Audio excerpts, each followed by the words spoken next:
You need to understand what you're getting into because you're buying into a market where the fundamentals are deteriorating, the fundamentals aren't there. Banks aren't lending. Americans don't want to buy. Prices are at all-time highs. What do you think that combination results in?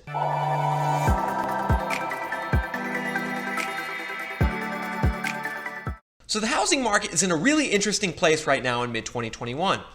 On one hand, we have record high home prices, record high year-over-year appreciation, and super low interest rates, saying that the housing market is really, really strong and it's going to continue to be strong. Yet over here on the other hand, we have banks. Banks, the engine of the real estate market, the ones that make the loans and mortgages that make acquisition of homes possible. We have banks basically on strike from the U.S. housing market. And what do I mean by that, banks on strike? Well, if you look at the data, banks are the most hesitant to lend that they've been in the last 9 years. Simply put, banks do not want to lend money right now. They do not want to give people mortgages, and it's showing up in the fact that borrowing requirements are the strictest that they've been since 2013. So we have this really interesting duality right now. We have record high prices, record high appreciation, but then banks who aren't lending. What's going to be the logical conclusion to this? I think you guys know the answer. The housing market is going to crash. What I'm going to show you guys in the video is the hard data on this topic and the increasing reality that the housing market is on the doorstep of a housing crash. And that if you're a potential home buyer or real estate investor right now, you really need to think over your decision to buy, because in the next 6 to 12 months, I'm predicting we're going to see big price declines across the country. And not only am I predicting that, banks are predicting that. So let's get into the data on this, guys. And so where we're going to get started is by looking at a graph. And this graph tracks a data set called the Mortgage Availability Index. And this is a data set tracked by the Mortgage Bankers Association. They poll 95 different lenders every single month, and they ask them questions like, what are your loan-to-value standards? What are the credit scores you're requiring? How much income verification do you need? And they take all those answers and they put it into an index which shows you how easy or difficult it is to get a loan. And if we look historically and go all the way back to 2011, 2012, we can see that it was very difficult to get a loan back then. The index was around 100 or below 100. And what that meant was that if you were a borrower and you tried to go to a bank to get a loan, they were saying like, okay, I'll give you a loan, but you need to go like 30% down. You need a lot of income cash in the bank, and only then will I give you a loan. And we were coming out of the last housing crash, right? So a lot of banks got burned, and it made sense that they were really hesitant to make loans. And then that hesitancy kind of continued through 2013, 2014. But then really by 2015, 2016, it got better. And you can see that this line started growing up. The index values went to 150, 160, 170, and this line turned blue, which shows that it was easier to get a loan, especially around 2017, 2018, 2019, and basically right up before COVID. But then a really interesting thing happened as soon as the pandemic started. We can see here that banks became very hesitant to lend. All of a sudden, the Mortgage Availability Index cratered after COVID occurred, and it's really stayed at this extended low level over the last couple months, and in fact kind of crashed down from 130 in May to 119 in June. And what this is saying is that it's been very difficult actually for people to get loans and mortgages during COVID. Banks are only lending right now to super qualified buyers who have lots of income verification, lots of money in the bank, perfect credit scores, and those are really the ones who have entered the housing market over the last 12 months. And this is super interesting to think about because banks right now in mid-2021 are essentially acting like they did in 2013 in terms of the lending requirements that they're putting on borrowers in order to get a loan. And this is a super interesting situation because in so many other respects, the housing market looks great right now.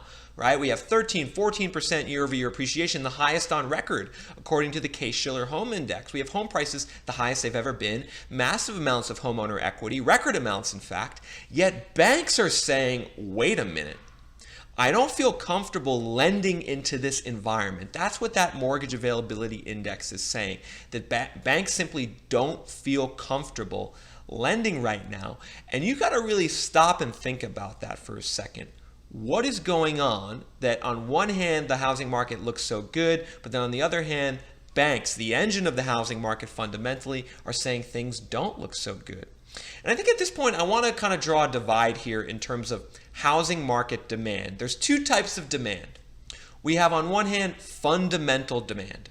Fundamental demand, that's simply put couples, families who are trying to buy homes. And they want a home, they want the security and the space that a home provides.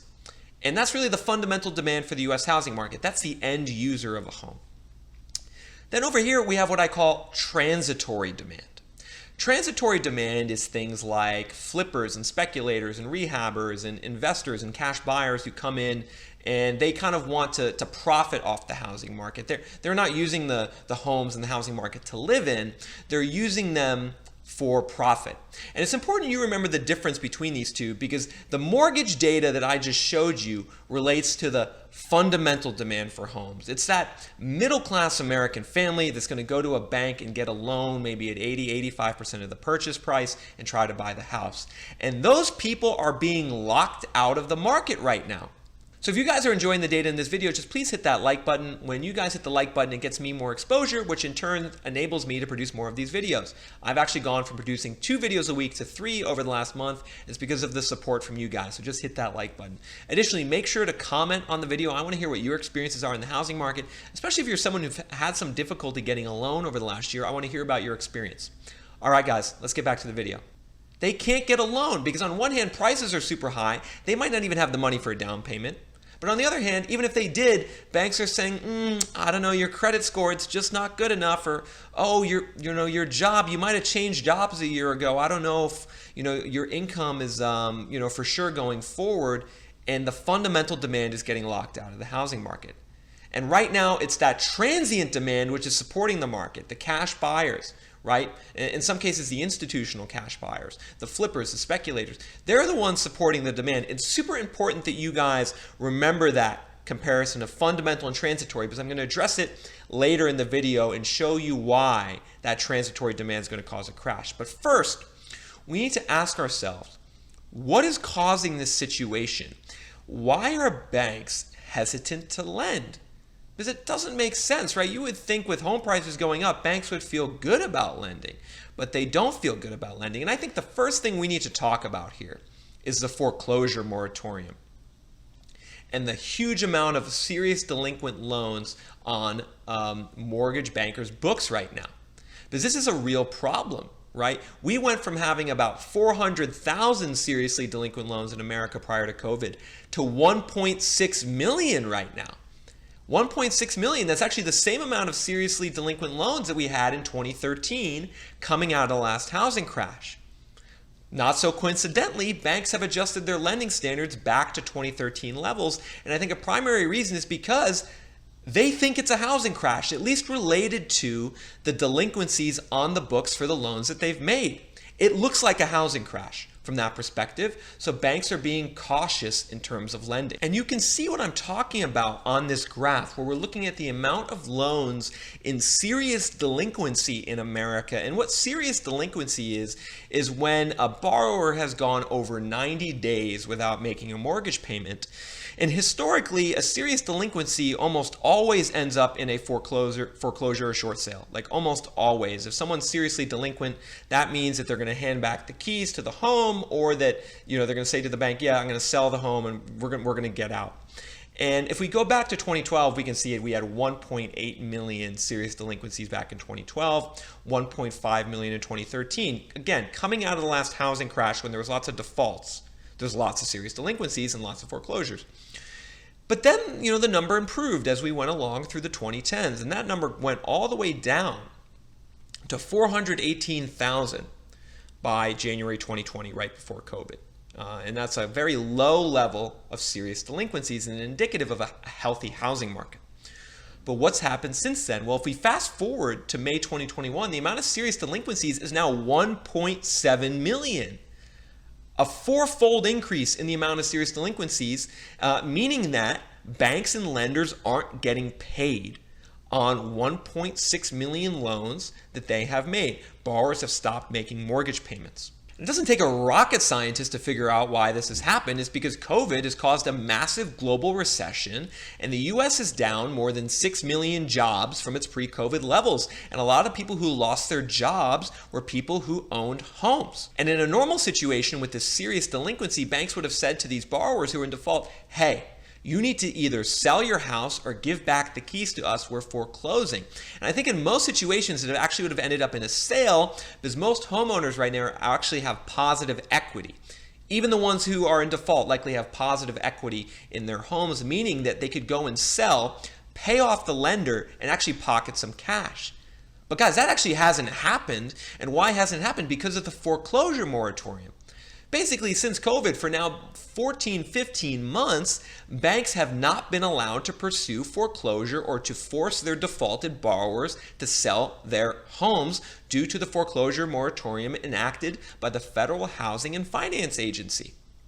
And this foreclosure moratorium, which was initially kind of well-intended, it was intended to protect kind of people who might have lost their job because of COVID. There's a pandemic. They said maybe we don't need mass foreclosures right now. I think that made sense for a couple months, but at this point it's been so long and drawn out that banks now are being forced to sit with these seriously delinquent loans on their books. And guys, that's bad news for these banks, because when a loan is seriously delinquent, it gets moved into a new bucket. All of a sudden, it's a high-risk loan, a high chance of loss. They need to reserve more cash. They need to reserve more capital in case there is a loss. And the result of that is they become less aggressive making new loans.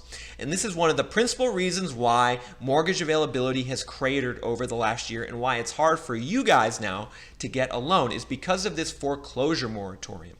And this is the U.S. government acting in its infinite wisdom. On one hand, they say, we're going to protect all the existing homeowners so they're not forced out of their home. Well, in the process, they screw over everyone else.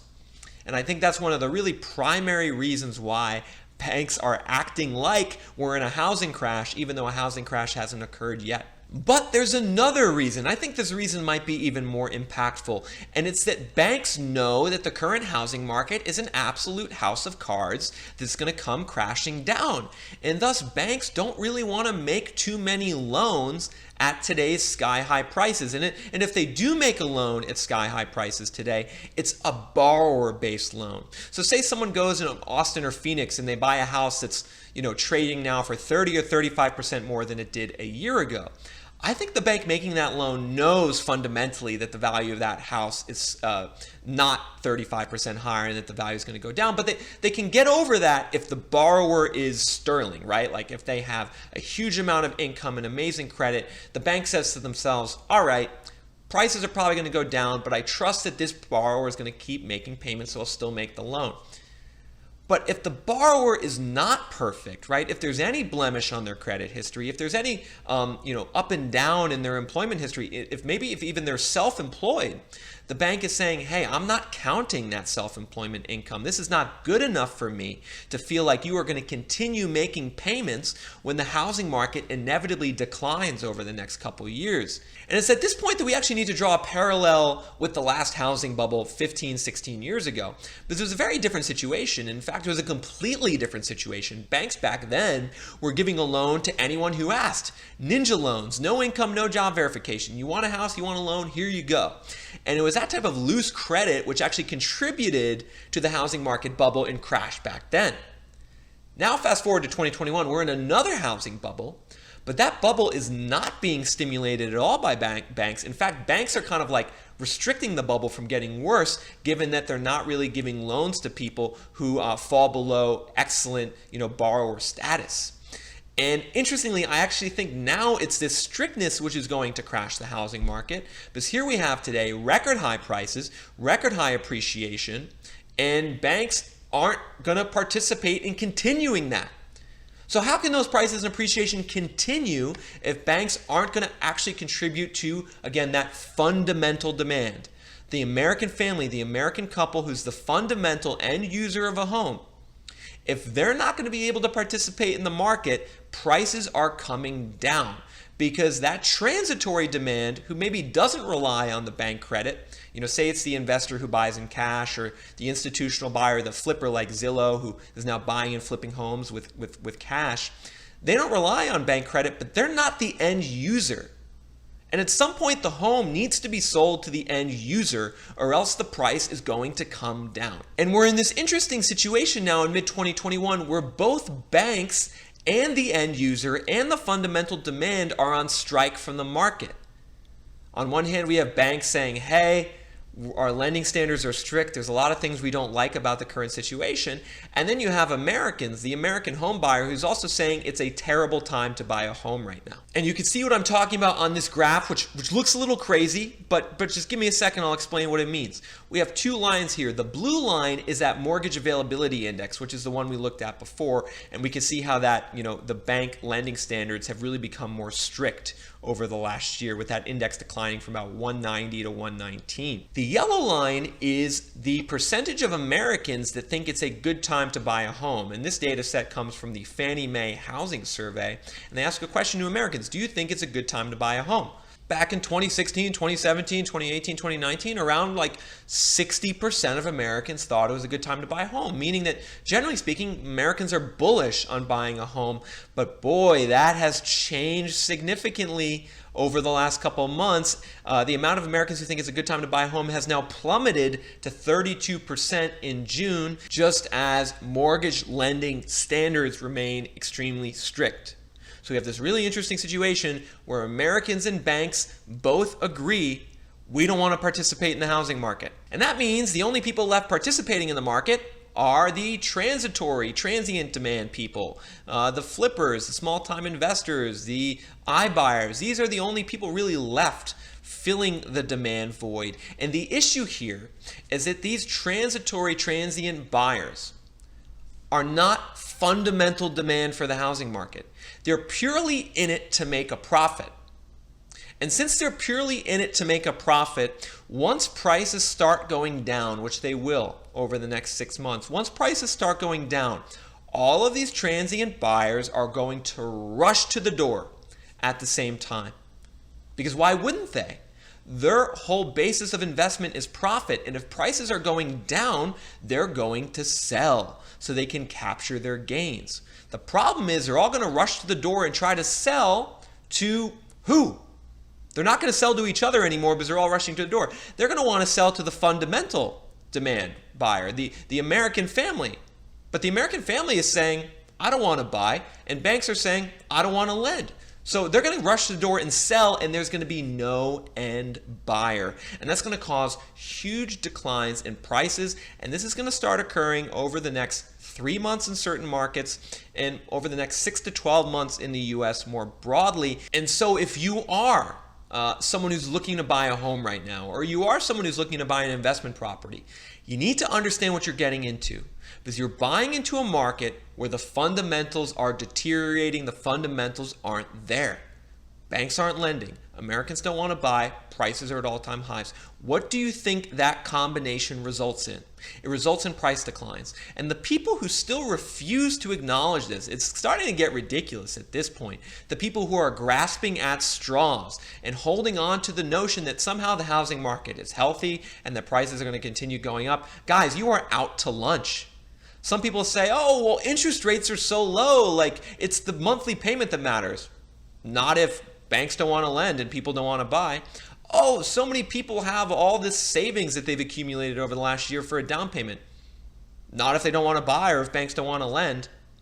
We need to really start paying attention to these real-time indicators because they're all saying the housing market is on the doorstep of a big, big crash. And to be clear, this doesn't mean you should not buy at all in the housing market right now. I think, especially if you're someone who wants to buy a home for yourself and your family, a home confers a lot of value beyond just the price that you pay and what the Zillow estimate is, right? A home means security, a home means space. And obviously, if you're raising a family especially, that's valuable. So I'm not saying don't buy. But do not buy with the idea that you're just going to see continual price appreciation. And prepare yourself that if you do buy today, your home is going to be worth less in a year than it is right now.